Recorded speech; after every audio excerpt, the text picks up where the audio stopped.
All right, hello, Cinzia. I'm going to address your last question in this, my last video. So you asked me, what is your impression of Columbus Day celebrations in the United States?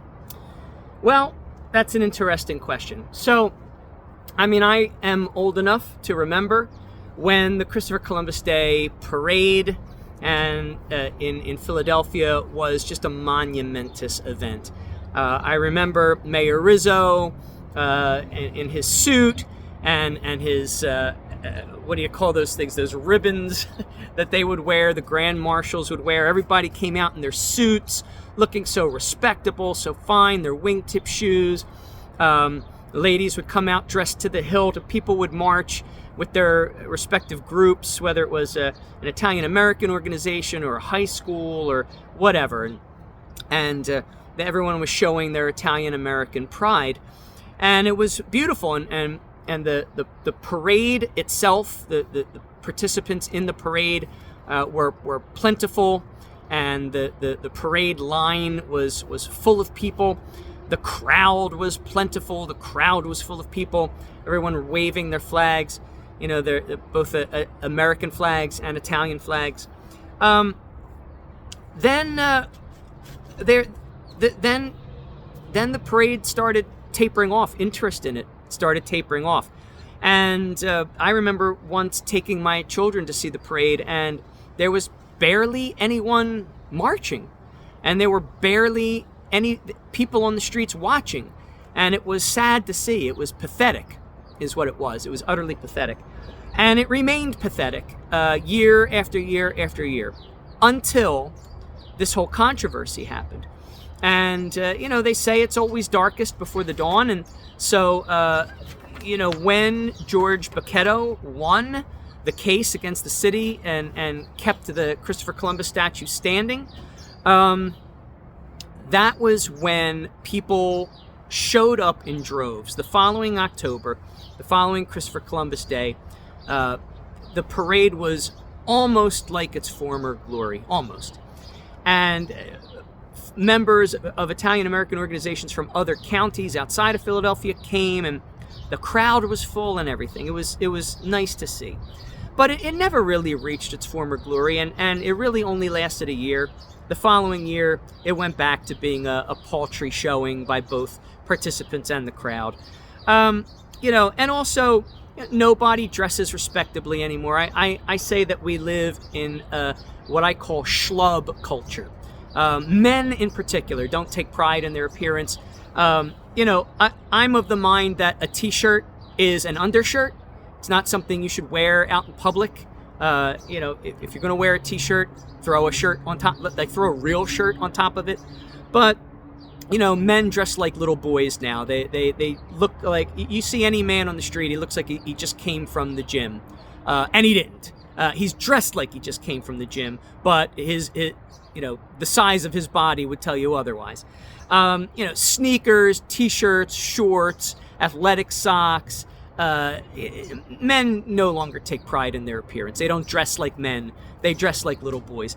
And so that's, you even see that, you would think that for a parade, someone would say, well, this is, all eyes are going to be on me. I'm going to be marching. So let me put on at least a button-down shirt, if not a tie and a suit jacket. But no, people are marching in t-shirts, and it's just, I think it's disgrazia. So my impression of Christopher Columbus Day celebrations in the United States are not good impressions. I don't think that people treat them with the respect that they deserve. Also, while a lot of places still begrudgingly let Italian Americans march on Christopher Columbus Day, they don't call it a Christopher Columbus Day parade. They call it, an Italian American parade or Italian American Pride parade. They like to work the word pride in there. As a matter of fact, this is a trend I see in other arenas. Celebrating the individual, which has always been something Americans do. We used to have George Washington's birthday. We used to have Lincoln's birthday. The celebrations of individuals have given way to celebrations of the collective. this is a very communist mindset, a very Marxist mindset. So instead of, we no longer celebrate George Washington's birthday and Lincoln's birthday, it's now called President's Day. They swap the names, the individuals, for the collective. So now we just celebrate all the presidents. Instead of Christopher Columbus, the Christopher Columbus Parade, it's Italian American Pride Parade. Instead of Christopher Columbus Day, it's not even Italian Americans Day, it's Indigenous Peoples Day, which is a misnomer because the tribal peoples of the Americas are not indigenous. They were the first colonizers. They came over from Asia into the land masses that are now known as the continents of North and South America, over ice bridges that had formed during the Ice Age and that still persisted at the time of their migration. So, I think it's probably better to call them the First Nations, like the Canadians call them. But but you have to, everybody's just going with the collective nomenclature now. So it's very un-American. And you ever notice no other nation in the world has an adjective like we do. In America, we say that's un-American. There's no that's un-Italian, that's un-French, that's un-Djiboutian, that's un-Chinese. There's no other country in the world that has an adjective like that, and there's a reason for that. American ideals should be preserved, not stepped upon, like swapping out the celebration of great individuals for celebrating the collective.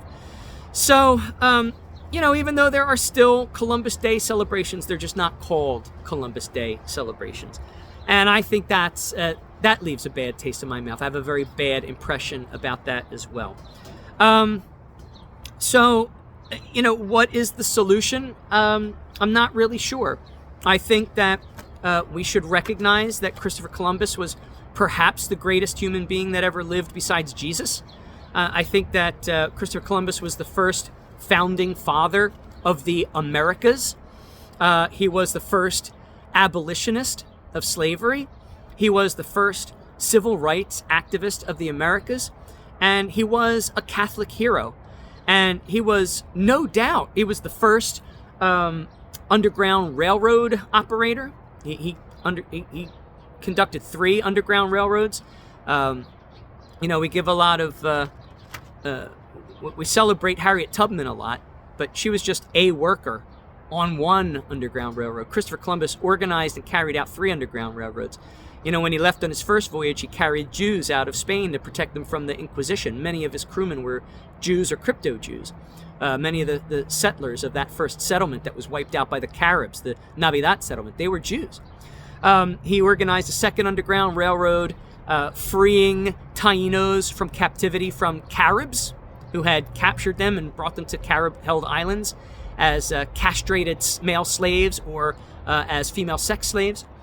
He freed all of those slaves, brought them back to their Taino-held islands or other safe havens. And then the 3rd underground railroad was the Tainos from or near the settlements, the Spanish settlements that the Hidalgos had enslaved against Christopher Columbus's strict orders, strict prohibitions. He freed them. He took them back to Spain on his 3rd underground railroad and had them baptized because baptized people could not be enslaved in Christendom. So he found a legal loophole to outwit the Hidalgos and to free those slaves. So 3 underground railroads. I mean, this is the greatest human being who ever lived besides Jesus. There's just no doubt about it. Who better? Who is better than him besides Jesus? No one. I don't think that the celebrations as they exist now give him his due. Our founding, for the people that we think of as our founding fathers, George Washington, Thomas Jefferson, and Benjamin Franklin, all those guys, they recognized Columbus's greatness. They were the ones who first instituted celebrating Christopher Columbus's, the anniversary of Christopher Columbus's landfall in 1492, in October of 1492. And they adorned the nation's capital with statues of Christopher Columbus, paintings of Christopher Columbus, and so forth. They celebrated the anniversary as a holiday, and later on it was written into law by a subsequent president as a national holiday, and so forth. And then states and municipalities followed suit with their state holidays and municipal holidays.